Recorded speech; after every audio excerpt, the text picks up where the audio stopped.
we are. Intro.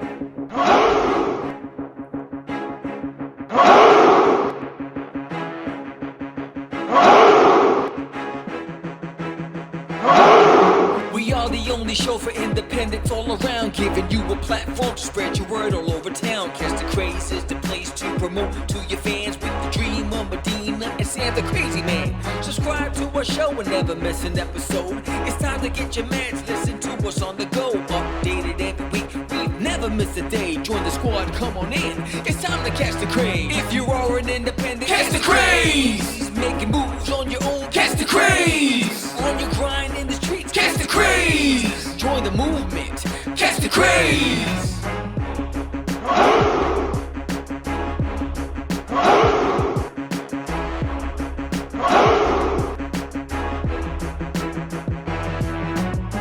Yeah, George, we did it again.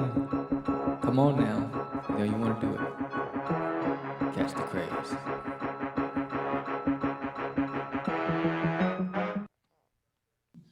Welcome to Catch the Craze podcast. I am your host with the most, Sam the Crazy Man, Ver, and I am with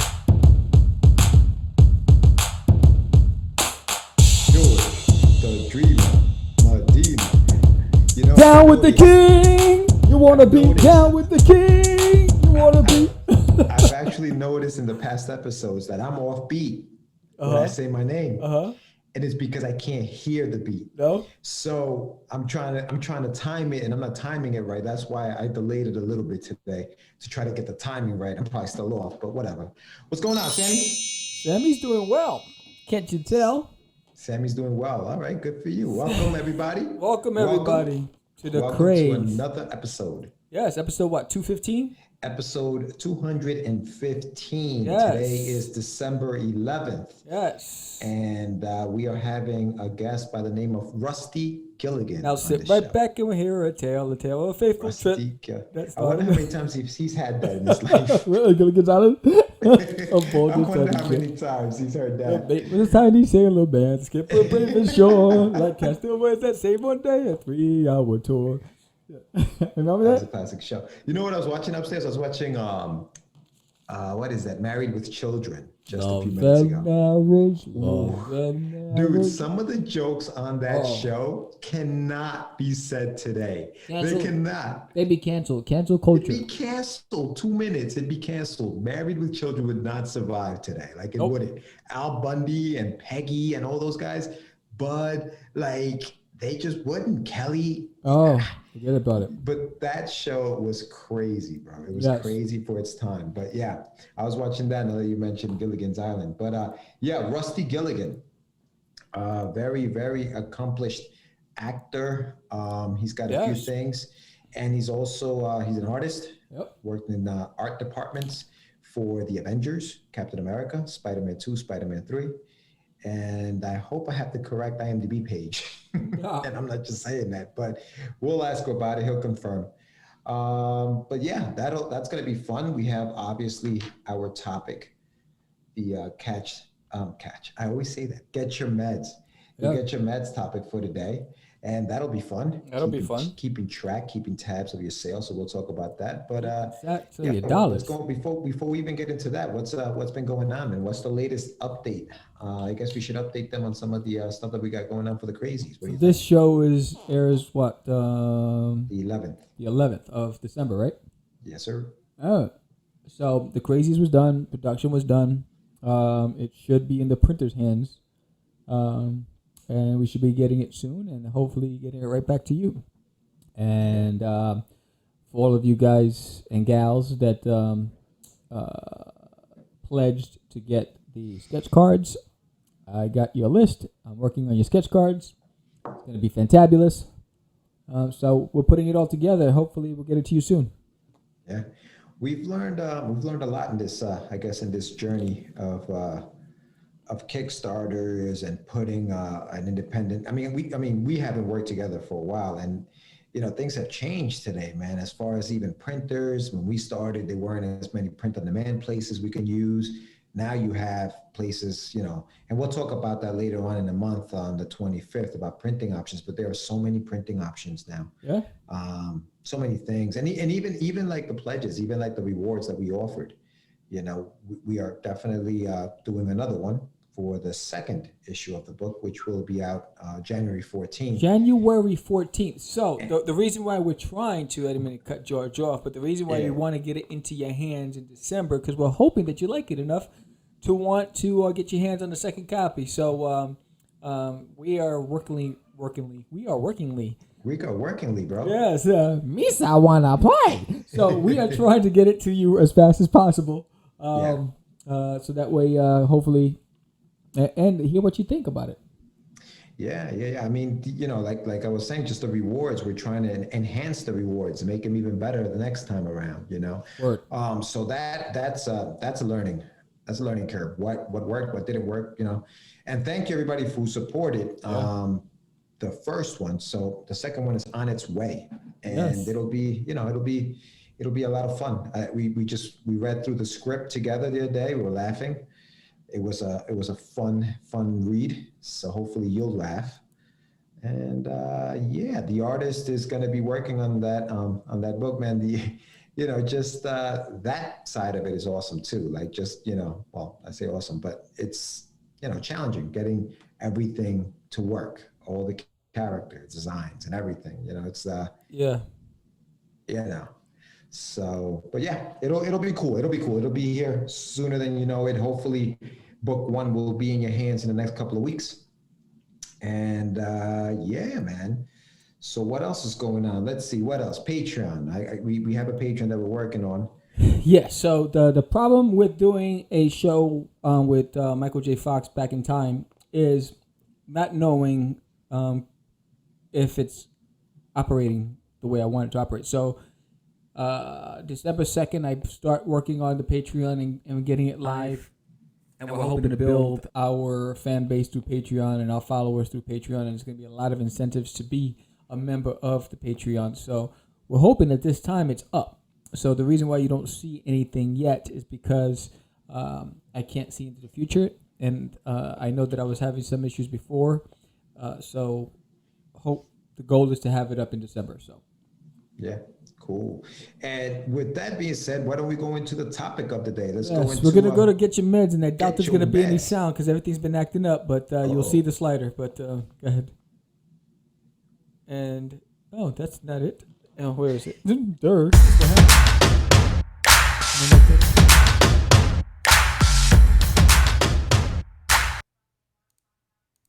So, screw it. I'm having some audio technical difficulties, but to get your meds, topic of the day is keeping tabs. How do you keep track of your sales?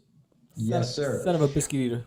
Yeah, well, when you moved stuff around, and obviously, everything's got to get back to normal. But yeah, no, this is cool. The I was watching your blog, your video blogs of how many times you painted the room blue. Like that was funny. But yeah, so there's been a lot of changes. We moved, obviously the studio has been moved from upstairs to downstairs. And so some of the stuff that was seamless before, Sam's getting the kinks worked out, which is fine. I mean, we'll get it. But anyway. And I should have learned, I said it before, when I was watching Joe Rogan uproot from California to Texas, he was having mic issues and technical issues. And I also watched Valuetainment, and they so I've been trying to work out the kinks. I just figured out one of the issues we had yesterday with the big screen. I figured that part out. But what happens with OBS, sometimes when you launch OBS, it mutes all of the audio for all of the commercials that are built into the system. And so I have to go back and unmute every single one because I'm not sure which one is muted or not. And it's crazy. Keeping tabs and how to keep track of your sales. Why that topic, Georgie Medina? So we had a show with the guys last month. I don't know if you guys watched it. If you didn't, check it out. It was with our friend Anila Warrior and our friend Jonathan Syfax, and we were talking. We had a topic going on as well. We were talking about why independents don't finish some of their projects, and we went into that.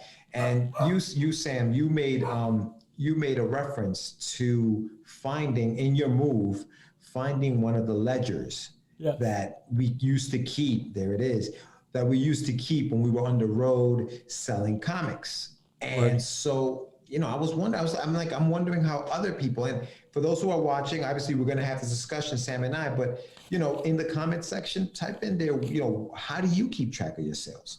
Whether it's comics, whether it's digital, what do you use? What do you do? So yeah, I thought that was interesting, Sam. So what do you have there? Tell us a little bit about how we used to keep that. If you can see the first one, that's 2004 Big Apple Comic Con. And that was tracking the sales of the different titles. So we had Rush, we had Cosmic Wars, we had the preview book, we had trading cards and pinups. So that was what our way. So based on that event, we sold 19. Is it 5, 10? 19,000, right? 19,000 no, books. 12, 18, 22 issues of. And I did that. 22 issues of Rush 5377. 36 issues of Cosmic Wars. 9 issues of the preview book. 1 pack of trading cards and 1 pinup. That's what we sold. Oh, this is Wizard World Chicago. This is Wizard World. Killing it. We were killing the game. Yeah, we were getting slaughtered. So now, mind you, so if you think about it, right? So the books, that's 858 and 9. What is that? 67. 67 issues at $3 a pop, right? So 7 times 2 is 21.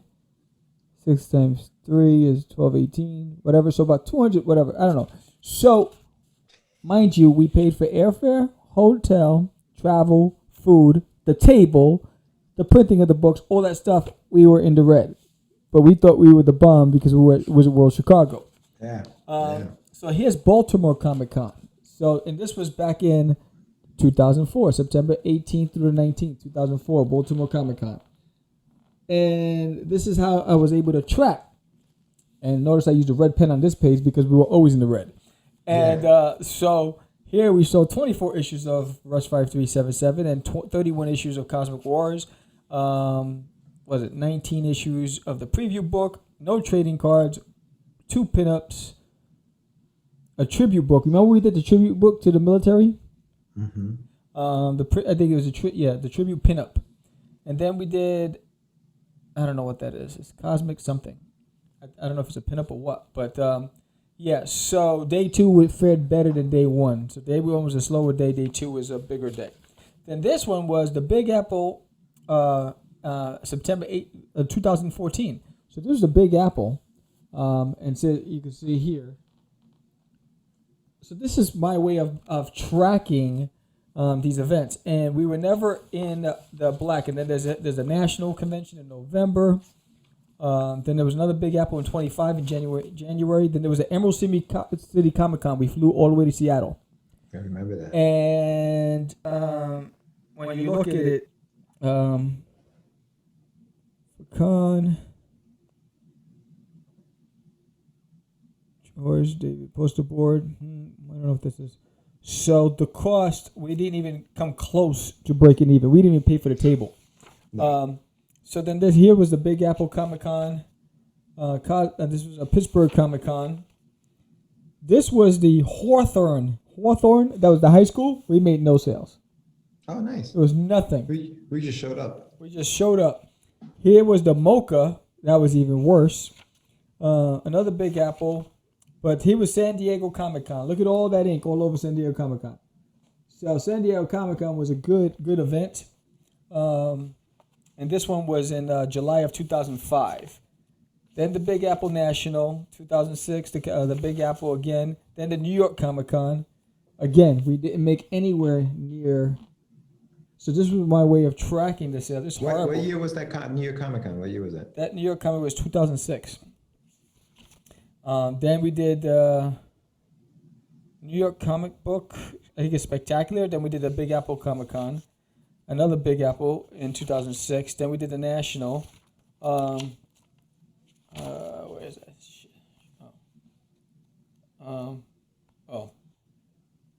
So in the back, what's this? So in the back here, I have like tallying how much it costs to print the posters, the poster boards, the props, the tablecloth, all that. We never made a profit. The only time I made a profit was in the black was in the last San Diego Comic Con I did. So Yeah. as an independent, the rude awakening is that we all want to, we aspire for greatness, but the reality is, if you're spending more than your intake, you're not going to make it, and you're going to get divorced, or something's going to happen, and you're going to get, sleeping on the streets or something. It's crazy. Yeah. No, it's true. And that was our way of keeping track of That was the sales, old I'm school sure. way. Now the way I'm it sure works it's is different. Yeah, Yeah, way now different. QuickBooks, and you have a bunch of programs that. yes, because now we have the device. We can take credit cards if we're doing events. Well, and it'll go straight into the account, which automatically, the way I have it set up now is I have a business account. Any transactions that go through the business account automatically goes into QuickBooks, and it's itemized. And so that's already there. So that's my ledger. The only difference is when you're on the road, if you have an inventory management system. So if we're doing everything, if we're not doing cash and we're doing credit card, it's easy. But if we're doing cash, we still got to do the old school way, unless you're just going to put it into the computer. But it's important to keep track, because whether you like it or not, you have to be honest with yourself and look at your return on investment. Yeah, I think that a lot of that we learned. 2000. You talk about 2004. You talk about 16 years ago. Like, not only has technology changed, but us as individuals, we've changed. We've matured. So when you think about our first few trips, like when we went to what was it, to Emerald City in Seattle. Like, what the hell? We had no business going on. You know what I mean? Like, what do we? It was I remember the guy from Invader Zim. Yeah, I remember sitting there, and the line for Invader Zim down the hall. Down the aisle was around. Wait, hold on. Let's call it what it is. George and I get there, right? We're excited to be in Seattle, right? It's beautiful, by the docks. It's very like hippie-ish. It's very like bohemian Soho. We get to the con and we see these lines and we're excited. We see the lines outside the con wrapping around the whole place. And we're just like everybody else. We're excited until we get in and realize that entire line, they can care less about everybody at the show but the guy who created Invader Zim. Didn't matter. It didn't matter. They were online for that guy, not us. It was inspiring to see what happens when you take off, but it was demoralizing on our end, because we're standing there like girls at a prom trying to get somebody to ask us to dance, and we're like, every time somebody walked by, it's like, oh, I might be able to dance. Oh no. Oh, I might be able to dance. Oh no. It was rough. Yeah. No, it was. It was definitely rough. But you live and you learn, man. We take our lumps. I'll be honest with you. A whole lot of lumps. Yeah, a lot. As unsuccessful as it was, I can say, we did that show. We went to Seattle. You know what I mean? Yeah, we went everywhere. We had a good time. Beautiful city, man. Yeah. We had a good time, and it's an experience. It's an experience. But I think that keeping back to the topic is just keeping track of these things is important, because, like you said, it allows you to see, okay, I did that this year. What do I have to do next year? Projections. It helps you with projections. Well, it also helps. It also helps with inventory management. Mm-hmm. So, there was a time when we started doing shows that we looked like we were moving into an apartment with the amount of crap we carried with us. We had luggage upon luggage and shoulder bags and big old, we're tugging, and we had inventory. We would take hundreds of copies of books and all this other stuff. And I think when you look at your ledger, you're able to say, well, I'm averaging 25 copies per title, so I only need maybe 40 copies per title in the event that I get a spike or not, instead of taking 100 copies per title. So you can actually minimize your work, your carrying load, just to streamline based on the event. Like for instance, when I've been out of the game for a long time, and my first event back was it the White Plains or was it Kids Comic Con? Which was I think it was White Plains first, and then I did Kids Comic Con. I saw you at Kids Comic Con. I didn't know which one came first though. Well, when I went there, I just had one little rolling thing. I had two long boxes, my tablecloth, and my backdrop. That was it. You know, it was easy I got out the car because I was like, I haven't been in a game in a long time. I'm not going to go crazy. I bought maybe 20 copies of everything, and that was it. And I bought stuff to do commissions. And I was right. My gut told me I was right. So while I sold some copies, I didn't sell out my inventory. Same thing with the White Plains. I never did that show. I said, all right, let me just be smart about it. And I went there with a light load and exactly what I thought. I did commissions more than I sold any books. Yeah.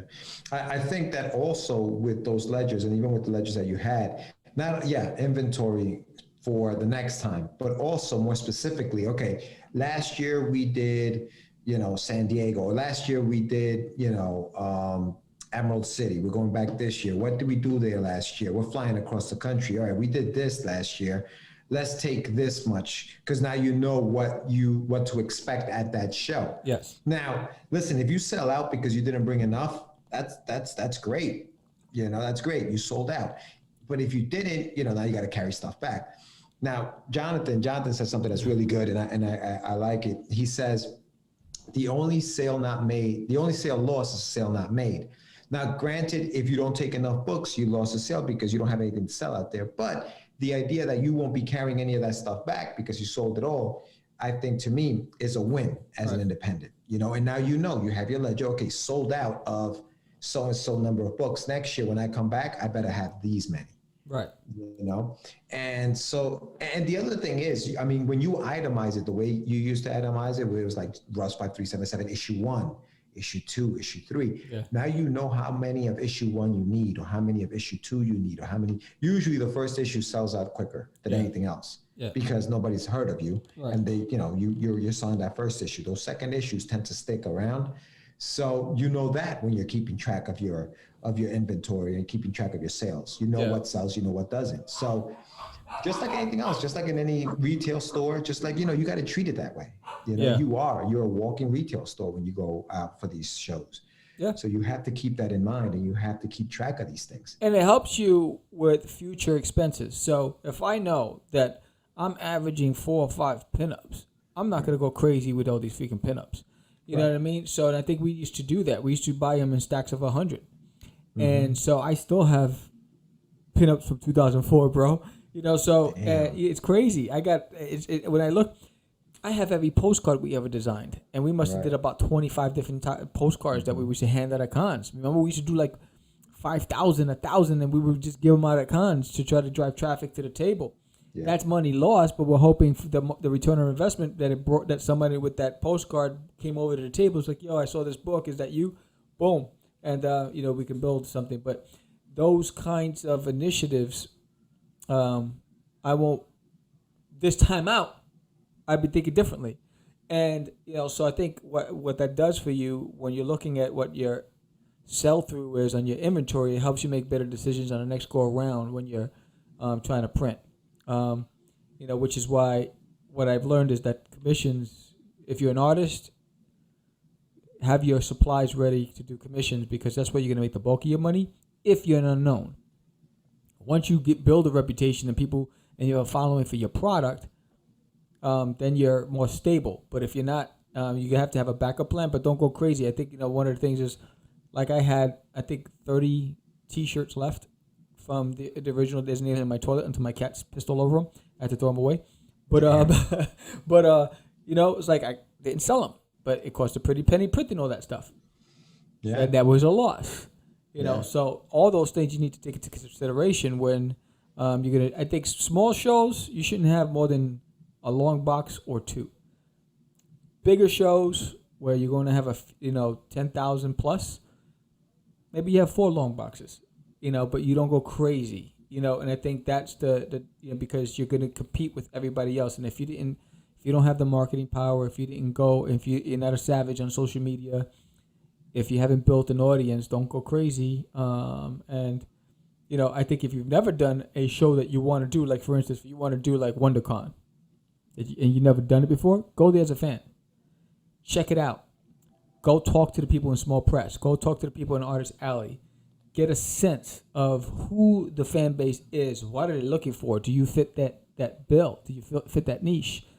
before you make a decision, it's going to cost you, because 9 times out of 10, unless you have a name, or unless you've just signed with a publisher that has a name, you're not going to make a return on your investment. Yeah. No, it's true. It's definitely true. Especially like you mentioned you mentioned T-shirts, and it's like that's one of the hardest things I think as an independent publisher to kind of sell. I think not as well to keep track, I guess. Right. Because it's hard to print out. Like when you print out a book, I'm going to print out 50 books and sell it and see what happens. But when you're printing out T-shirts, you don't know what size is going to sell. So now you're sitting on, let's say you decide, I'm going to do 20 of each size, right. And you sell out of all of your mediums, and you're just sitting on double XLs. It's like, how do you gauge what you're going to, buy to sell, And so T-shirts are tough, man. T-shirts, I know that, some may say, and I know that, again, I had this conversation with Jonathan all the time, some may say that that's a good markup item, right? Because you can sell a T-shirt for $15. Right. But if you're an unknown, are people really going to want to spend $15? Unless the T-shirt design better be cool as heck, man. Otherwise you're probably not going to get the sale. So yeah, so keep track of your sales, keep tabs on what you're doing so you're not bleeding money. That's the other thing. You don't want to just keep spending money. So keeping tabs and keeping track of what you're selling is a good way to keep your pockets full. Right.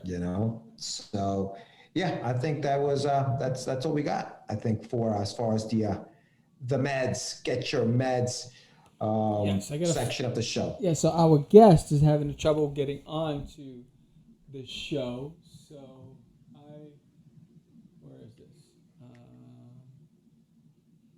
I'm going to minimize the full screen. I'm going to put you on the guest while we. All right, so we have our special guest on the show, and we're ready to rock with Rusty Gilligan on Catch the Craze. Welcome, Rusty. Hi, how you doing, buddy? Good. So, the reason why I have a new outfit on, George and I did the pre-show a couple of weeks back, and so now, and we had some technical issues we had to work through, and some scheduling issues, and I got into a car accident. We had to reschedule. There was a lot of crazy stuff. So glad to have Rusty on the show. I saw that picture of that car. That's awful, dude. Yeah, it was rough that night. The guy came. He was going west. I was going north, and he cut across multiple lanes and ran right into me.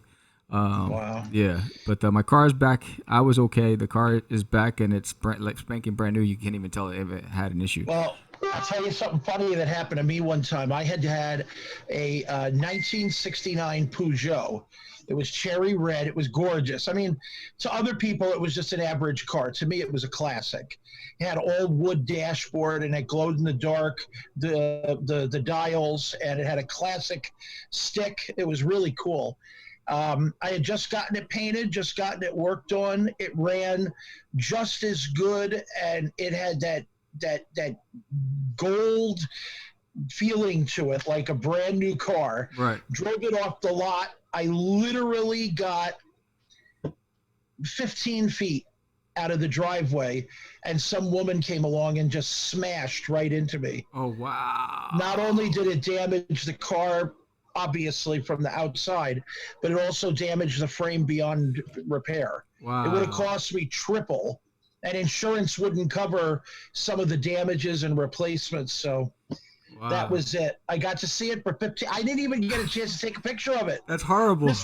This was before social media. This was before anything. Facebook. There were no cell phones at the time. There was nothing. Wow. But it killed me. It did. It killed me. Yeah. The guy was on the lot, and this is exactly what happened. He's watching me, waving goodbye. That is traumatic. That is traumatic. Oh man! So what did they do? They gave you the money for a new car, or? Yeah, they actually, like I said, the insurance wouldn't cover the refit and restore. They gave me the money actually. It was all cherried out, and the guy at the lot, where they worked on the car, they turn around and said, well, we're not going to pad the bill, but we're going to give them more than honest interpretations. Like, in other words, you get a comic book, you buy it for like $4. Right. So it goes up in value and it's like maybe 15 or 20. But if it's in a slab, or if it's signed or sketched on, remarked, whatever, it could go up to 100, 150. So his thing was, it's worth $20, but we're stating that the value of it, the rarity of it, is 150. Right. And that's what I got. So I went out and got another car. It was never the same. I could never find another Peugeot Right. that was in the same type of condition, and it wouldn't have made that much of a difference. But boy, what a terrible thing to happen! Yeah, it's horrible. It's dramatic. You didn't even have time to enjoy it. Oh, no, not at all. I was actually taking it back so I could take a picture of it. And then it was one of those things where you have to send in your film to get developed. Yes. So. Yeah, remember that. Anyway, terrible. Just terrible. So, Rusty, for the audience who are catching up with us and you for the first time, who are you and what do you do? Well, I consider myself an entertainer.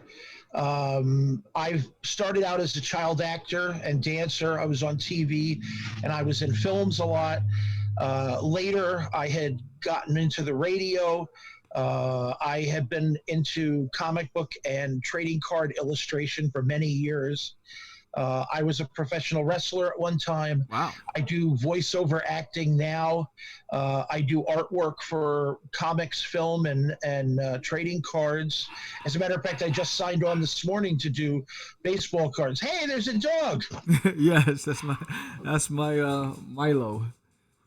And the one back there, that's Bentley. We have Milo and Dudley here. Oh, wow. Nice. And then a ton of cats. Yes, I have cats as well. But for me, I just consider myself an entertainer. I really enjoy I got the bug very early to want to make people laugh and be in the center of attention and have fun in that regard. Right. As my phone goes off. Not a problem. So I don't really class myself as one thing or another. Entertainer, I think, is the best way to put it. Jack of all trades. How about that? Jackass of all trades, yes. There you go. So where'd you grow up?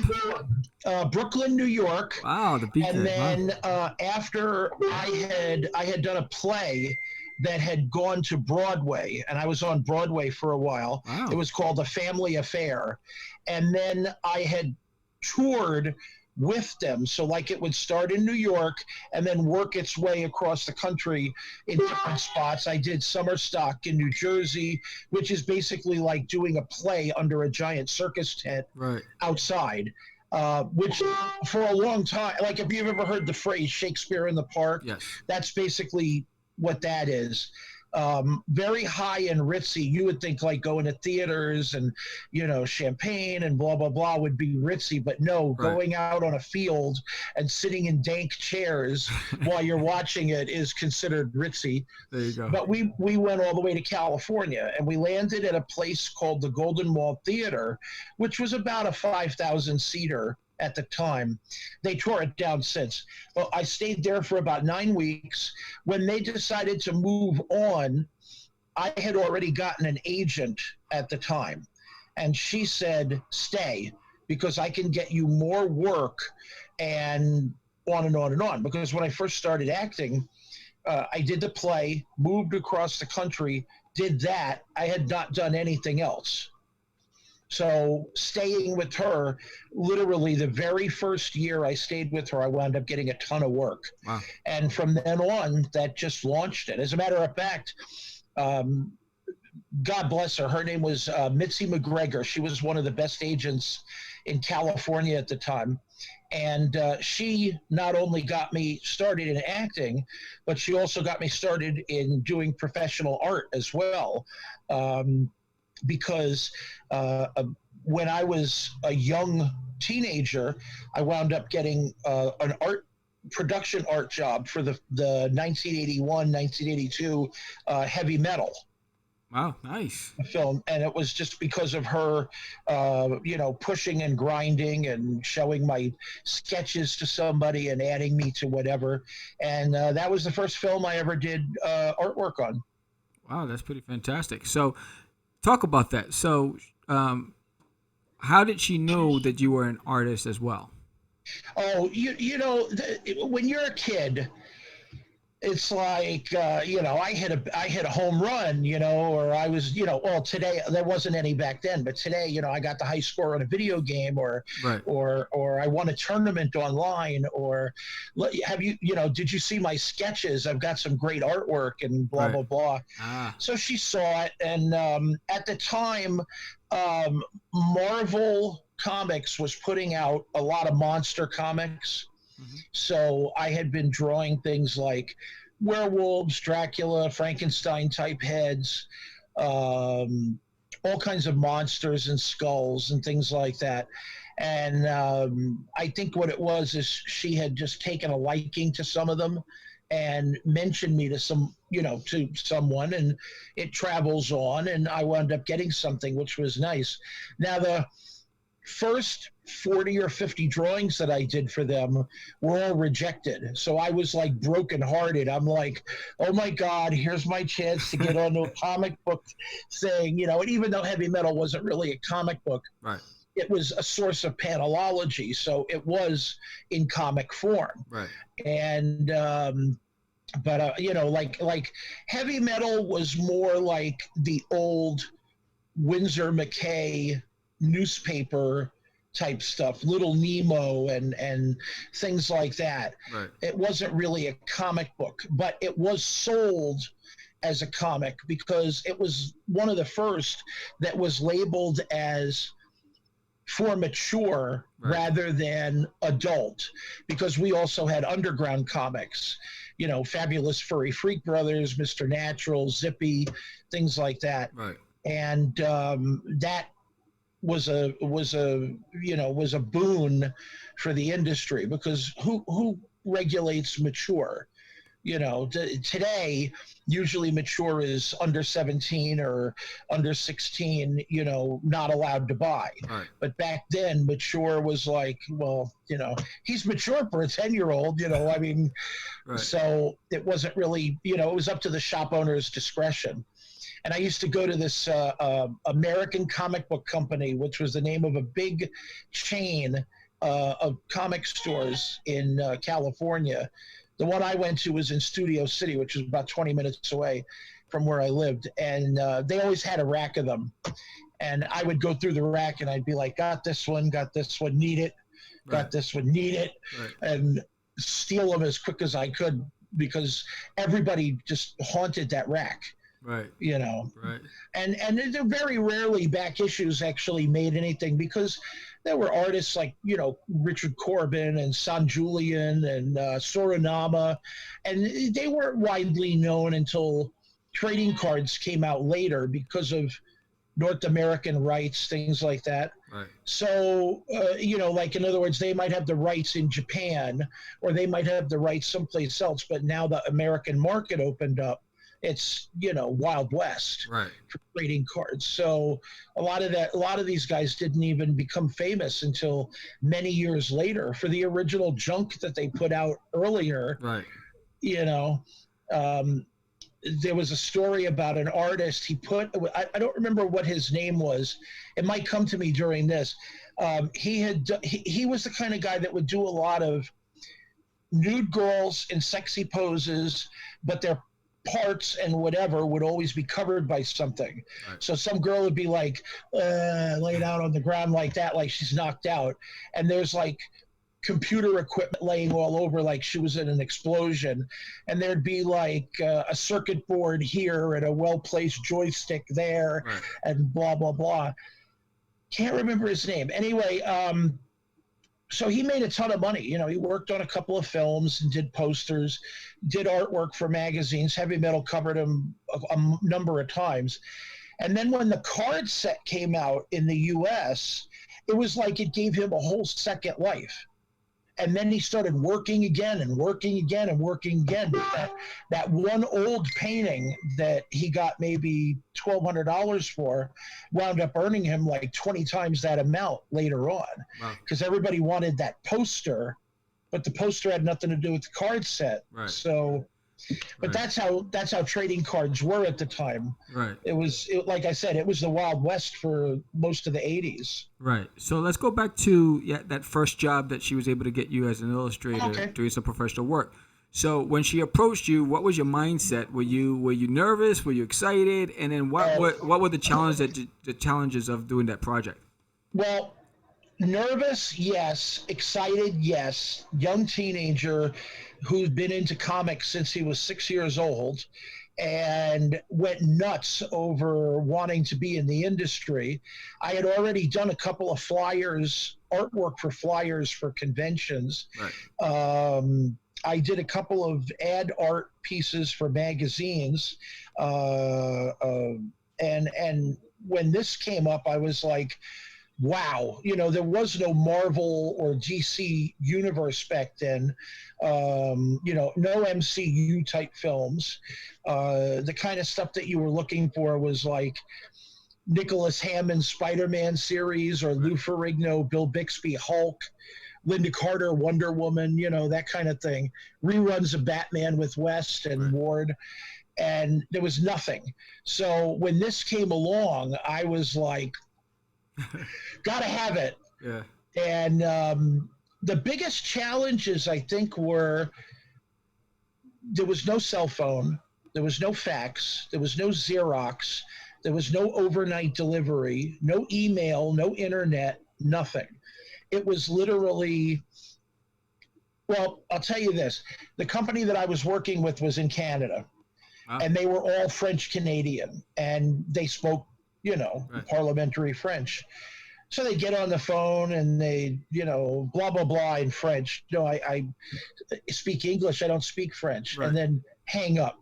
A couple of days later, I'm from this, rapid fire. I'm from this company and blah, blah, blah. And we're hiring you for this. We're sending you the contracts and we're keeping it down. And the reason that they were rapid fire was because today you can call anywhere. Like you can pick up your phone and just like, hello, Germany, hello, New York, boom.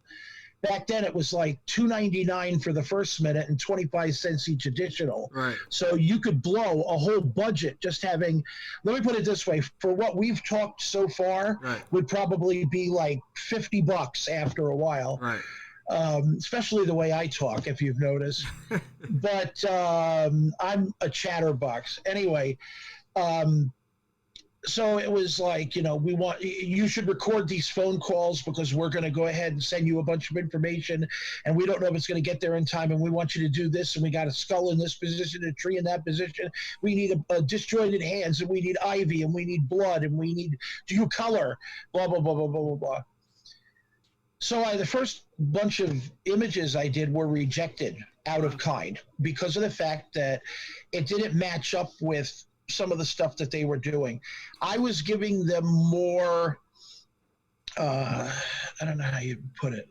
All right, this might clarify it. The part that I worked on was the B-17 sequence in heavy metal. Basically, it's known as that, but it's really the Pacific Pearl, it's called. It was the World War II bomber that had the zombies on it. The pilot leaves the plane because it's overrun, and then when he lands in like a zombie graveyard where there's a lot of planes. Right. I was giving them more things along the lines of like pirates, mossy covered trees, the branch, and then there's the moss hanging down, and a skull against like a chest and things like that. Back then, there was a lot of reproduction. It was very easy to pencil and then cop away and on and on and on. And I wasn't part of the animation side. I was a part of the production side. So I wound up, I was very crestfallen. I was like, oh, God, I blew it, blah, blah, blah. My mother is like, oh, you're so young. It's okay to make a mistake, blah, blah, blah, blah, blah. And I'm like, shut up. But then they kept me on. I did about maybe 100 more drawings, sketch pages, things like that. I also did pictures of weapons, things like knives and various swords. They used a couple on their subscriber cards, believe it or not, which I thought was kind of cool. Right. And they did something where they would it was like bullet points for whatever it was, and there'd be like the weapon that I did, the weapon, like that. Right. I thought that was kind of cool. Then when the movie came out, the funniest thing happened. I was too young to go to the theaters to see it. That's crazy. So I actually did not get to see the movie until I was about 17, maybe 18, when it was on HBO at 1 a.m. when I was vacationing in New York. Wow. And it's like, I'm in a hotel room and everybody's there and they're like, dude, go to bed, turn the light out, turn the TV down. I can't sleep.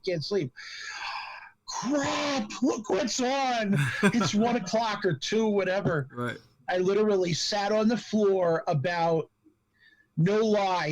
6 inches from the TV. Wow. Must have been about 6 inches from the TV, with my head turned slightly so I could hear, and got to hear that rich soundtrack and that beautiful artwork. Right. It really was the thrill of my life. To this day, it was the funnest job I ever did, because there was so many. It was like an amusement park. One day it's a roller coaster, one day it's a tilt-a-whirl, one day you throw up because of something else, Right. on and on and on and on. It was definitely the best experience I ever had. Oh, sounds exciting. It was so much fun. So then what was your next project after that? What did you do next? Oh, I didn't do anything film. I did a lot of acting, skipped around a lot with art. I did a lot of advertising stuff. I used to own an advertising firm. I was about 17 years old. And Wow. The way to explain that is I was put ahead a couple of grades. So we'd be in a grade where I was supposed to be, let's say, 10 years old. Right. And I would be 7 because I was pushed ahead a couple of years. So, and a funny thing about that, when I got to high school, I couldn't take driver's ed and I couldn't take sex ed because I was too young. Wow. Yeah, funny. That's crazy. And at the time, I was like, dude, I get to sit in the library for 2 hours and do whatever the hell I want. Right. It's like, screw girls, screw cars. I just want to sit and read, comics. And I'd be sitting there with like a stack in the library all day long. Wow. But I did a lot of acting, and when I was about 17, we opened a local advertising firm. Those were the kind of firms at that time where you could do, like, you created a menu for some restaurant or a logo for whatever. I remember a store that sold yarn hired us to do a logo, and we did menus for like the Philippine. We had a salesperson work for us who was a Filipino salesman, and he had all these Filipino restaurants, and they all wanted menus with artwork on them and Wow. pretty pictures. And then one day we started working with the city of Burbank, which is where I lived at the time for many years.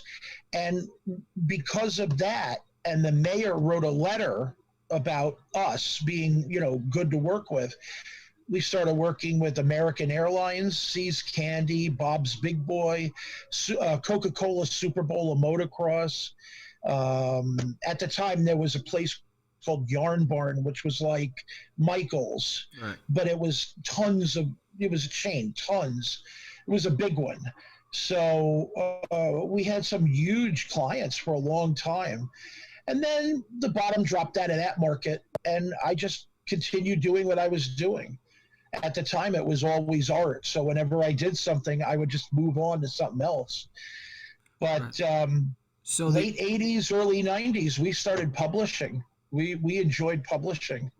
And the 90s was the best period I ever lived in for publishing. That was, like I said, that was the Wild West. Right. It really was. So before we go into that, were you self-taught or did you get any formal training? Let me ask you, do you think tracing on butcher paper and putting silly putty on funnies in the newspaper is self-taught, or was I professionally taught? That pretty much what it was. Is I used to do a lot of copy art and a lot of fooling around, Right. and then I started just refining what I was doing. If I have to learn something new today, I hem and haw and kick the cat and throw my can across the room and blah blah blah blah blah. But back then I was so eager to learn. Right. You know, that's the thing. But I'm a very slow artist. I mostly do inking, but I'm a very slow artist. And I used to say, I'm so slow that I hold the pencil and the earth turns underneath me. But at that time, I was a little faster, and I really enjoyed what I was doing. Funny story, I started out penciling, and I didn't think I was very good at it. And because of heavy metal, I got to sit at a convention, and I was signing and I was giving out promos and things like that. And I actually got to sit next to Jack Kirby. And I thought, what a monster. Right. Like, you know, that's awesome. Right. And, you know, the king, you know, the whole bit. So I showed him some of my stuff, and he signed some books for me, which was nice. And I showed him some of my stuff. He was very interested. He told me certain things that I was doing wrong. And I told him, you know, I have no training, you know. Right. And he was explaining like a lot of the work that he did in the 40s and, you know, early work, because obviously he was known for Marvel, but his work at Marvel was completely different than what he started doing. Right. What he started doing was more like strong figure work. And then he got into the cubism or neo-cubism that he did on the Fantastic Four, those square fingers and those interesting, like almost like action figure type poses. Right. I'm saying it wrong, but it was a little more cubistic than it was rounded. So he's like, you know what you should try to do? You should try to look into extending your artwork a bit. Your pencils are decent. They're not perfect, but you haven't had them refined yet. You should try inking them. I didn't know anything about inking. I knew what an inker was, but never tried it. He gave me my first crow quill and gave me a swatch of Bristol board. I dipped it into the ink, and I'm like, you know, and crow quills, they're forked at the end. Right. So you push down for a wider line, and you can do all kinds of effects. I fell in love. Like, that was my big deal. From that point on, it was mostly inking, and that's pretty much what I've enjoyed. As a matter of fact, I was inking up until 20 minutes ago. Wow. Very much enjoyed doing that work. But if it wasn't for him, I probably would have just petered out and been done. Wow. I probably would have just moved back into acting, you know. Right. So what? Which I eventually did anyway, because I'm doing voice work now. So. Oh, nice. Nice. Yeah, I enjoy that a lot too. So let's talk about your first published book. You said you started publishing. What was the first published book that you did? The first one under my studio banner at the time. I used to own a company called Shooting Star Enterprises. And that's where we did all of our advertising I was telling you before. Right. And we would publish, under that, we had a thing called Gun for Hire. And Gun for Hire, we published a couple of card sets. We would publish other people's artwork. And at the time, Diamond and Capital were brand new. Right. And we were doing print sets. So they'd be like these beautiful 11 by 17. At the time, they weren't really as big. People were more in 8.5 by 11. We would do these prints, and they'd come in a sleeve, and like 5 prints come in a sleeve. The sleeve was printed. People used to dig those. Now you can't really do more than like a poster, but back then that was a big deal because it was closer to fine art. Right. Like if you couldn't have an actual, you know, comic used page, you'd have this print, pretty girls, dragons, right, dwarves, elves, things like that. So we did a book. It was the first ever multi-crossover book. It was called Test Drive. And it had in it artwork from a bunch of companies and pros. We had stuff from guys like Ben Dunn at Antarctic Press and Marvel legend Rich Buckler, right. Gil Kane. We had a cover from Rob Liefeld. Ethan Van Sciver was in the book. Mario Samatavia, who was one of the writers on Babylon 5, was in the book. My artwork was in the book. So that was really my first published comic. I had done artwork for a card set called Clubhouse Diamonds, which was kind of an adult set, a mature set. Right. So I did a bunch of girls for that, sketch cards for that, and a set we published called Wanted Women, which had a lot of Betty Page images and pretty girl images in it. I did artwork for that. So that was pretty much, some of the stuff. My very first published work was I met Stan Lee, and he liked what I did. And I wound up doing a pinup of Captain America, and it was like he was jumping like wide-legged, like in an arc. Right. And in the background was Big Ben from, in England. And they used that in one of the Marvel UK. At that time, it was a lot of reprint stuff, but there would be some new soapbox, Stan soapbox or some new, pinups, things like that, or reworked stuff. They'd pull like a Ditko Spider-Man out and put him up against something new, right. Or it would be like Big Ben or somebody, a battle happening in front of Parliament, or blah blah blah blah blah. And that was I guess you could say that was one of my first. Right. But and nice. I didn't even get anything for it. I was just so I was freaked out that I even got work. Right. So now you mentioned a lot of you were Liefeld and Kane, and did you get to meet any of them? Liefeld a couple of times. He not only did one of the covers of Test Drive, because what it is Test Drive there was the A side cover, and then you flip it over, and there was the B side cover. Right. So the A side cover was Liefeld, and the B side cover was John Orlando, and then he also did one of the covers of a magazine I published called Main, M-A-I-N. It was Mature Audience Industry News. And it was all comics, all cards. There was no censorship. There was nothing. If we talked about Archie comics, it was in there. If we talked about Playboy cards, they were in there uncensored. It was just a business. Right. It was an enjoyable trade, I guess you could say. And met him a couple of times over the phone, talked to him once in person. He was a nice guy at the time. I haven't talked to him in forever. I have a hard time keeping up with anybody. My schedule is active, and I'm not really a star chaser. Right. So if I'm not like super good friends with somebody, it's like, yeah, I met them, they're nice, or I worked with them, they were cool. Right. I don't like to bother people. I don't mind if people bug me, but I'm not the kind of person that goes after anybody. I don't care about autographs and collectibles and things like that. I have more stuff in boxes than I have out in here. If I showed you what this studio looked like, you'd be like, oh, look, it's a UPS warehouse.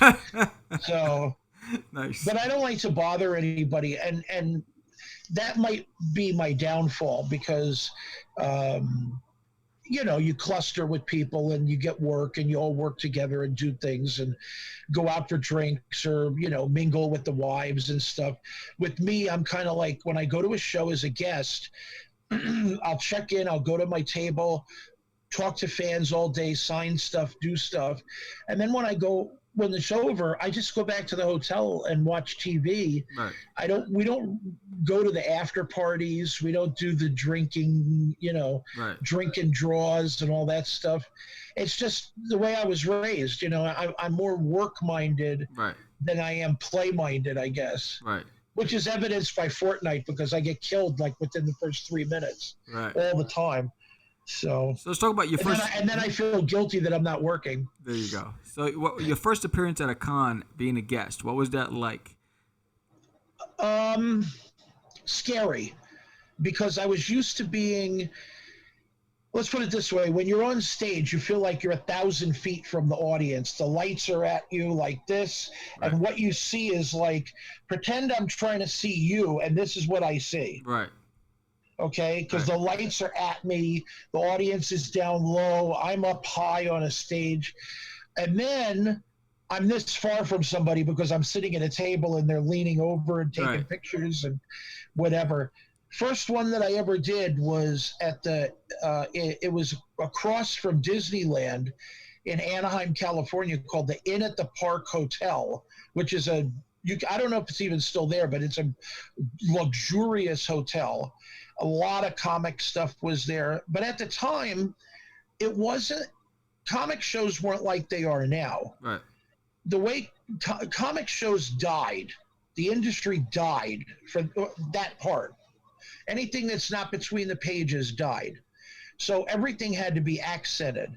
Action figures, the onset of video games, posters, T-shirts, things like that. Right. Hell, I even remember when Mead, the paper company, used to release loose leaf paper, and the top loose leaf paper on the package had a picture of a superhero, and you would iron it on when you got home. Right. You'd have to look that up. You look like you might be too young for that. But No, I those remember the Iron Do you? shirt. Yes. I always thought they were wonderful. I went out and bought every one at least 3 times. Wow. And they were ironed on. I even had a blanket that had all that on it. But anyway, it all died. It was all dead. You couldn't go to a comic book show and say, there's a Spider-Man figure. Some guy would be like, dude, he's got toys on his table. What the hell? Right. You know, or stuff like that. And rarely you would see other things. But then it started to open up a little. The way cosplay started opening up more recently, comic shows turned into collectible shows called comic book shows. And then collectible shows gave way to pop culture shows. And I think that's where we're at right now. Depending on how far we go, I think, you know, I can't imagine what the next plateau is. But we were at the death of comic shows and in the middle of, you know, in the middle of the onset of the collectible show. So I was sitting at the table and I had some odd stuff on the table, and the companies would sometimes sponsor you to be there, which is where I was. I had these heavy metal one sheets, which were like 8.5 by 14. They were mini posters with like things at the bottom. And I had a couple of trading cards, and I had a couple of my own prints, black and white, 8.5 by 11 chunky prints. Right. And I was at a show. I was at that show. And I had my prints on the table. I didn't know anything about the business, like, of shows. I didn't know anything about it. Since then, I've done maybe 500 or 600 shows, but I didn't know anything about it. So I would go out and make a Xerox copy of my black and white stuff, and it cost me a nickel. So I put it on the table, and I was selling the prints for $0.25. I didn't know. Right. Guy is sitting on the opposite side of me, and he's like, you know, you're killing everyone's business. I'm like, what do you mean? And he's like, well, your thing is $0.25. He says, I would probably sell that for about $5. I'm like, oh my God, I wish I could sell that for $5, because in my mind, you know, I suck. And then you look at the picture and I'm like, I double suck. And I'm like, you know, because I had pictures of like Captain America and Spider-Man poses, you know, and my inks, because I was still learning, but I thought they looked good. And as a matter of fact, I still have one that I put out. And he comes to me and he goes, if I buy everything on your table, will you leave? Oh, I'm like, no, get out of here. Wow. So he goes to the promoter, and he actually has his table moved to a vacant spot on the other side of the room. Wow. And they put an empty table next to me, and then they put like refreshments, like a couple of candies and donuts, maybe some water. And funny thing was, he left, And I got more business because people were coming over to get the water and the candy and whatever. And I honestly didn't have any idea. Right. No idea at all. I made the picture. I brought it to Kinko's. I don't even know if they're still around. Right. I went to Kinko's, paid a nickel, and it was a quarter. I figured, that's pretty good. Yes. And people would be like, how much? And they'd be like, rolling off bills and stuff. How much is it? And I'm like, it's, 25 cents for one, or I'll make you a deal. Like I knew. Wow. And then it was like, holy crap. Well, here's $1. Can you sign one to Billy and one to, and then on and on and on. I had one woman come up to me. She was a teacher. She wanted me to sign 23 because that's how many kids were in her class. Wow. So she pulls out this list and she's like, and this one is Sam, and this one's to Billy, and this one's to Teddy. And I'm like, shit. But you know what? I had the most quarters at the end of the night, man. There you go. It was like I was a poppin' video machine, or video game machine at the time. There you go, straight to the arcade. But I didn't know. Like today, I sell my small prints for $3, and people are like, I sell mine for $8. I sell mine for $10. I sell mine for. I just ran into a guy saying that he sold his 11 by 17 prints for $25, and I'm like, 25. I sell, and I sell my full color 11 by 17s right for 10. And I give people free promo cards with it. Yeah. And I feel like a heel. And they're like, yeah, I sell mine for 25 and I charge an extra $3 if I sign it, and on and on and on. And I'm like, I would give somebody $1 if they'd come over to the table and talk to me. And you're selling it for more than my dinner is worth. Right. But, it depends on how you were brought up, because when I first started, all the old timers that I met had been doing artwork from the 30s to the 60s. They had transferred from newspaper and pulp into comics because it was the next plateau. It was the next thing.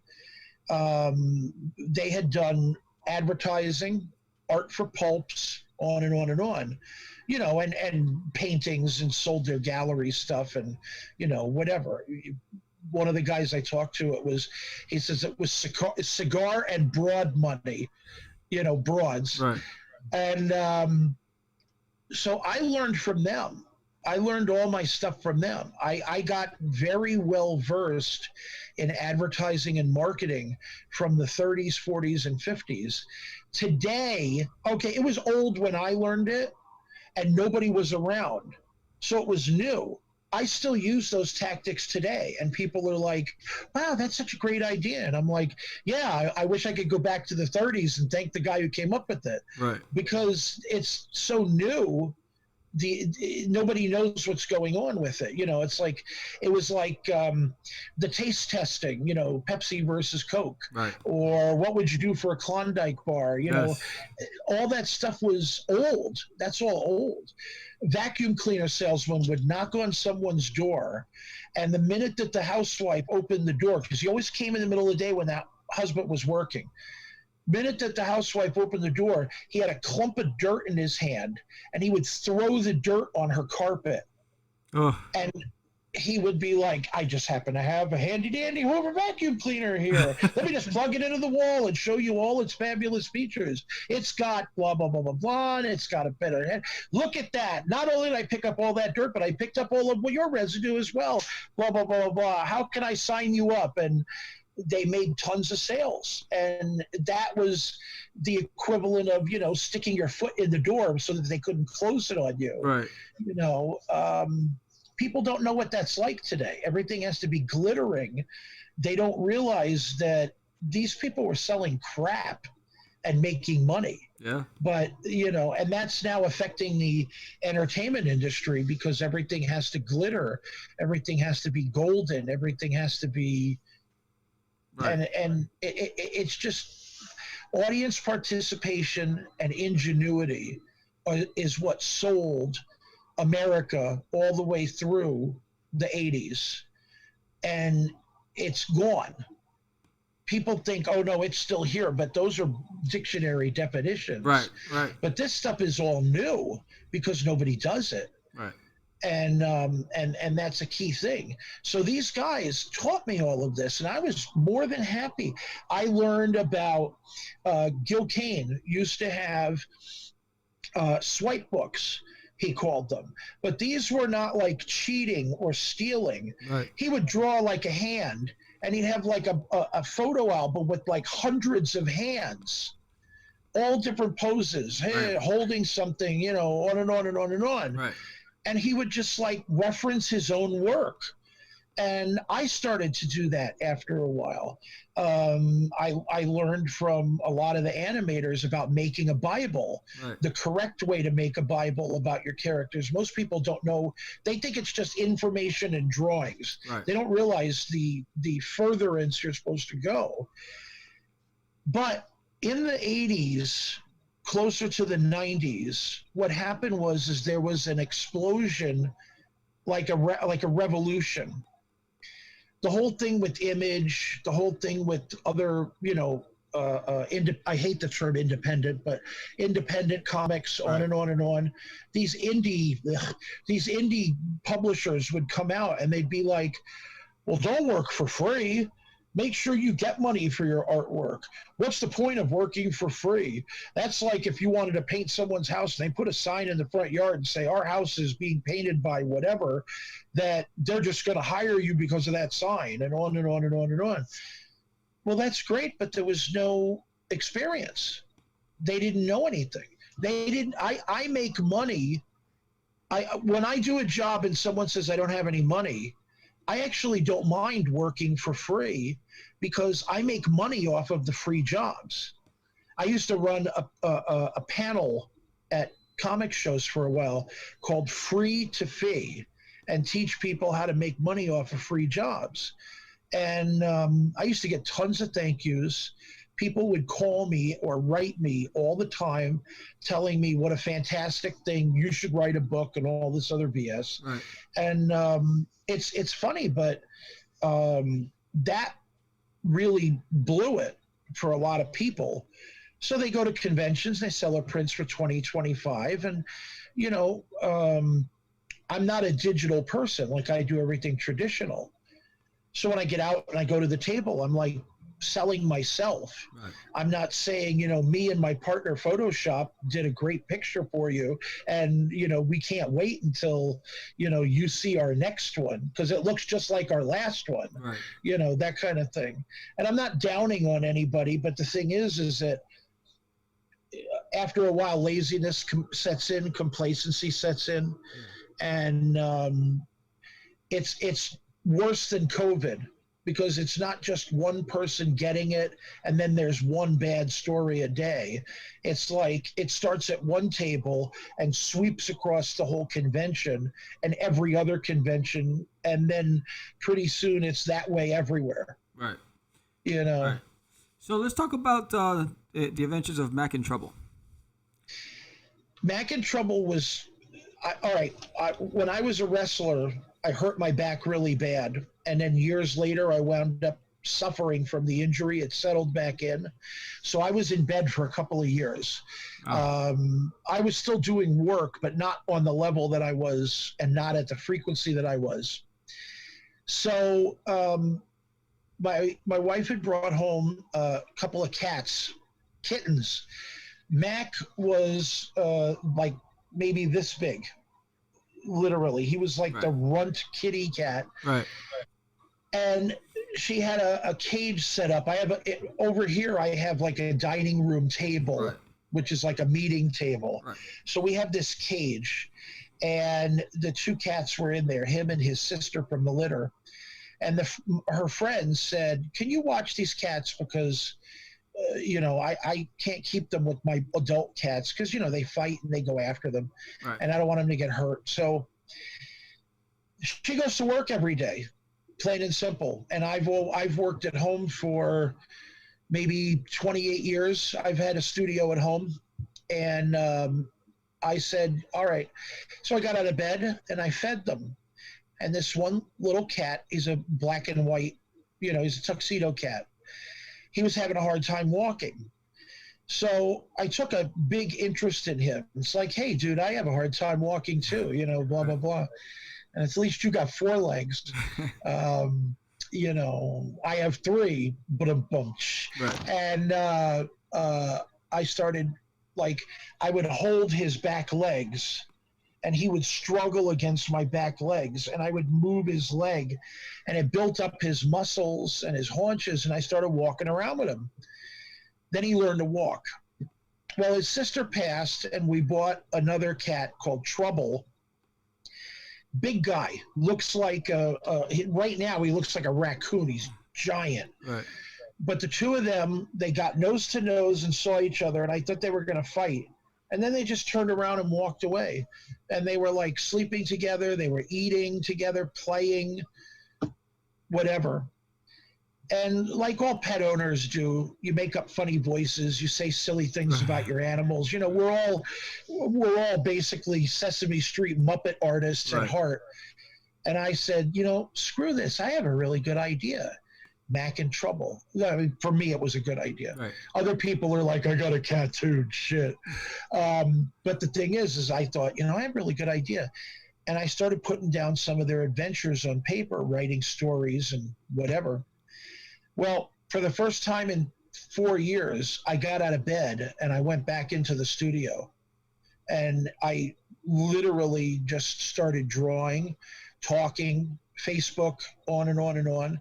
So I literally think, I mean, I feel like in my heart, Mac and Trouble saved my life, because I would have been dead by now because of my problem.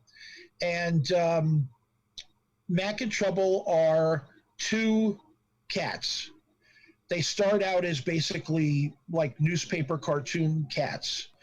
And it's like having 2 Garfields or 2 Heathcliffs. Right. And they say dumb things to each other. You know, I mean, hey, there's an original idea. Right. So I designed a comic book, and I thought to myself, what's going to make this better? And it was because of things like Ninja Turtles, Usagi Yojimbo, on and on and on, that I started to come up with the idea. So Mac is in the litter box, and a wormhole opens up in the litter box, and he falls through. Wow. And he yells up to Trouble, you know, can you get a rope? And Trouble jumps through the hole and lands next to him and says, here. And he's like, you know, gee, thanks. Yeah. And they wind up in a different place. But instead of being, you know, cats, they're walking around now like anthropomorphic. Right. And the idea is it's very science fiction, and it's very clowny. The 2 of them are like as if you took 2 Ninja Turtles and put them in the real, you know, the real world. Right. And they're basically at the nexus of realities. And it's a place called the Movie Studio, which is the center. And they observe things in time and across realities. They get to meet a lot of famous characters, everything from, you know, Abraham Lincoln to Paul Bunyan to other superheroes, on and on and on. And, you know, the tagline is science fiction has 2 new heroes, God help us all, right. You know. And we're now working on a film that we're working on the trailer right now. There's 2 trailers. One covers them from the newspaper funny side. Then the second one covers them from the superhero side. Nice. And then the movie begins next year. Nice. But we're doing that with a channel called Boombitos, which is on Amazon, and it's also on the Roku. And you can find some of it on YouTube as well. Right. And the producer that I'm working with, Michael Das, he took an incredible interest in the beginning. And we have some great stars. I can't mention the names yet. I'm sorry. I wish I could, because you'd freak some of them. But we have some really good stars coming up from wrestling, from music, and from acting established names that are really popular that will be taking part in the film. Nice. without giving too much away, it's basically a mixture of their origin and them going on a mission, and it winds up ending in a large battle with zombies in a graveyard with other superheroes, and on and on and on. And it's just got that classic, it's like a 90s cartoon but made into a movie. Right. I don't want to say something like Transformers or G.I. Joe, because that's a little bit more sophisticated. Right. But this isn't like Warner Brothers dropping anvil on heads and Bugs Bunny fooling around. This is more like Ninja Turtles, I guess is the best way to put it. Right. You know, they're anthropomorphic, but there's real people as well. Right. So did you represent yourself and pitch this yourself, or somebody represented you and secured this deal? I hate to say it, but it's gotten to the point now where you don't really need an agent or a manager to do work. I'm not saying don't get one, right, but I always tell people things have changed a lot. The internet changed everything. If there was no internet, I'd still have my agent, or a new agent at least, right, anyway. The original one I mentioned passed. I had a manager also, a bunch of them, but I had a manager. After a while, I just let them go. I was getting more work on my own. People would call me and they'd be like, would you like to do, a part, or would you like to do a painting, or would you like to do a, inking for the book, blah, blah, blah. And then pretty soon it was like the class of mentality, like, for like 3 years, it's the same 20 names all in like a Facebook group, and each one is tossing around work and including everybody. Right. And then that's like the class of whatever, and then it'll change, and then you become part of the new clique or the new group or whatever. So I get a lot of work on my own, and which is nice. This one, I was already a part of a conglomerate. It was 3 people. The producer, Michael Doss, and myself were doing art. I was doing artwork for a couple of his movies.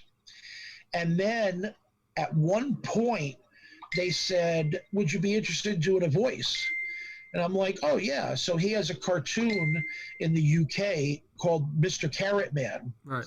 It's a kind of it's very odd the way to put it. It's kind of like a comedy / introspective when it comes to, vegetables in heaven, right, that kind of thing. Right. Funny voices. So I play this banana, and which is close to my real personality. And he goes, would you like to play this part? And I'm like, oh, hell yeah. So I started doing the thing, and then I started doing voices for a couple of the other things that they did, and they took more of an interest in what I was doing, because every day I publish something on Facebook or Twitter, put out artwork, or, today is an anniversary or a birthday, right, and I would put artwork with it, and Mac and Trouble came up. And that's how we got started on working stuff. So I got to say, the project sold itself because I wasn't pushing for it. I mean, everybody always says, my project will make a great television show, right, right. But I didn't put much to it because my head is still in comics and cards. As a matter of fact, I published 2 trading card sets this year, and I'm about to do a 3rd one in January. And you think of it in those terms. Right. So the project sold itself in a way, which is nice, because what Michael and Bombitos are doing, they have a number of projects that are like they're self-made projects. Right, right. So my project coming in is like the first outside project that they're licensing and doing. And I was happy with that. He's a really nice guy. He lives in the UK. He has a very strong art background, and he does a lot of animation. And the animators that we're working with are amazing. So it's a lot of fun. I wish I had a way of sending you something so you could put it up on the screen. Yes. But you can always send it to me because this is pre-recorded, so I can actually post it. Yes. That's a good idea. Okay, Yes. when this is over with, Yes. through the magic of the internet, There you go. when this is over with, I'll send it to you, and you can Absolutely. maybe you can do whatever you want with it. Yeah, I'll definitely have it play in the background while we're talking. Sweet. So I mean, your story is fascinating. How can people connect with you, and where can they see your work? Well, I have a shower cam. It's $1.90. No, I'm kidding. You can. I used to have websites, and I used to have galleries and things like that. I know I should probably still, but I just don't have time for the upkeep. Right. Is really what it is. As soon as I finish talking to you, I'm gonna literally just turn off and then go right into finishing cards for one thing. And I'm designing a trading card set for January, and I have sketches to do for something else. So It's like, yes. I would never have time. Most people say, I wish there was more time in the day. I wish I had more energy for the time that I have. Right. But I always tell people, if you want to contact me, go to Facebook. It's just under my name. All my posts are public. I don't have any private ones. It's family oriented. I post artwork mostly every day. Like it'll be like, today is National, what was one that happened recently? National Aviation Day. Right. And I'll find a piece of artwork that I did that had to do with planes, and I'll put it in there. And I'll say, like, here's a card that I did for this card set, and a couple of hashtags, and boom, that kind of thing. Nothing political, nothing, heavy social, no SJW nonsense, no whatever. Just, it's just me. And I've gotten a lot of compliments for that, because everybody seems to be mouthing off about one thing or another. Right. Like, here's the news, war, violence in the streets, everybody's dying, right. Blah, blah, blah, blah, blah. And there's a picture of my cat. And, that's my big news for the day. Right. But I talk to a lot of people. People come on, they say hi. I don't mind chatting. I've gotten a lot of young artists who look for tips. And a lot of people, talking about their stuff. It's hard, but I give them a lot of respect, and I listen to their stories, and I talk to them. I have a lot of friends that I push them off onto and be like, well, I can't use you right now, but maybe you could submit to this person, or, no ego. So right. If I can't, I'm not great at drawing like sexy women, like, right. Like the Lady Deaths and blah, blah, blah. So I turn around and I say, but my friend is fantastic. That's how he makes a living. Right. Please talk to him. To me, this looks great. But then again, I would date the girl in this picture. I'm not rating her for artwork. Right. But I always tell people, Facebook, that's where to find me. Mac and Trouble have their own Facebook page, just under Mac and Trouble. Right. And I have mine under my name. And I always tell people, if they want to send me the postage, I have free promo cards. I sign them and send them out. We've done over 100 promo cards for the past couple of years, all different shows and events, and on and on and on. Mac and Trouble ones, popular actors, wrestlers, cosplayers with Mac and Trouble. There was a heavy metal card I did with original art. My Symbol character, which is like a World War II Golden Age character. He wears like the U.S. flag, and on and on and on. There's a whole story with that I won't bore you with. Right. But all those cards are just sitting like free. All they have to do is just send the postage, and I give it to them. Outstanding. I have a whole bunch of other promos, all kinds of stuff, but that's where they can reach me. Outstanding. And finally, completion date, what you anticipate for Mac and Trouble, the animation? It's hard because all right, the short answer would probably be 2022. Okay. The long answer, no, I'm kidding. The bigger answer is probably, when you do animation, there's two ways to go about doing it. you draw everything, then you bring in somebody and they mold their voice to what they see. Right. So if they have to hurry something up, or if they have to, we used to call it copy dotting, Right. when you have to like move, the lips to whatever, then you'll have the voice and it just gets pushed to the scene, and it's careful editing. Right. I'm more about the expression and the acting. So we're going to be doing the voices first and then molding the animation after. So that makes it a little longer, but I think it makes it better. And well, my opinion, it makes it better. Right. I'd hate to think someone was really good at a line and they had to say it faster or break it up, or maybe we had to edit it because of something. Right. I want it to be good, fun.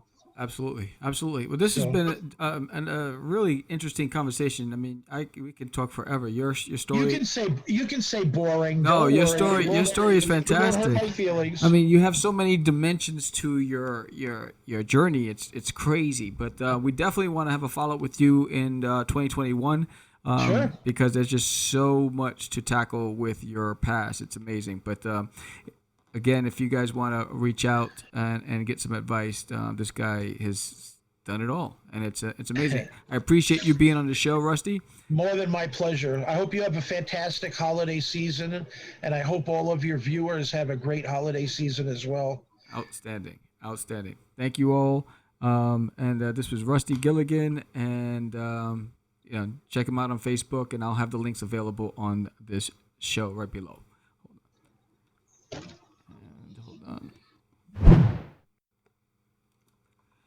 So that was the episode with Rusty Gilligan. I don't know about you.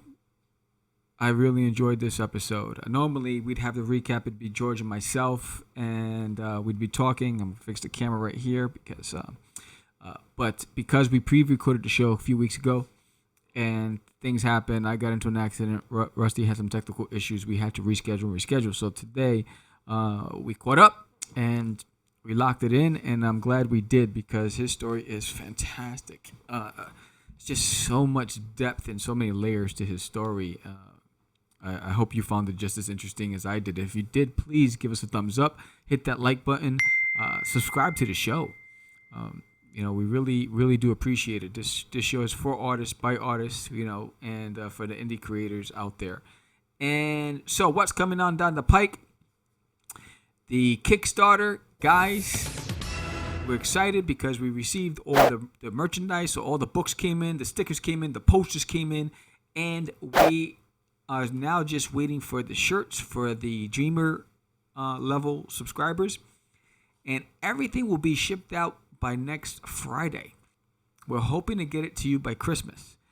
Remember on the Kickstarter, we said February, all of the backers would get their rewards in February. You're actually going to get it 2 months in early. That's how we do. So check out the promo that I did on how we're packaging it. So we're really putting some care into packaging it for you, for all of you pledges out there. The books, those of you who are getting the physical hard copies, are going to be bagged and boarded. They go into a cardboard envelope, which goes into a bubble wrapped envelope, so you get multiple layers of protection. The sketch cards go into a hard plastic case. Those are protected. The t-shirts will get wrapped in plastic into the bubble wrap. So we're really putting a lot of care and thought into making sure that you get your money's worth, and we do appreciate you. And we hope you like the book enough that on January 14th, when we launch, I'm hoping that it's 14th or 16th. I think it's the 14th. When we launch our second Kickstarter for issue number 2 of Catch the Crazies, that you support us then as well. Check out the Crazy 10 Left. Check out what's in the box. And also, today happens to be my first official day as an unemployed entrepreneur. So, if you know, I announced that the company that I was employed with went belly up. And I've been working since I was 12, and I've been doing this on the side. I've been doing my comics and podcasting on the side. Now, today is the official day where I'm doing it 100%. So look for the daily vlogs, which will start next Sunday. And look for some really important stuff that's going to be coming down the pike from Catch the Craze. So I'm Sam the Crazy Man Vera. Thank you for watching. That was Rusty Gilligan. Man's amazing. I wish you nothing but success. Have a safe and happy holiday and weekend. It's just easy. It's not. Crazy. Acquiesce.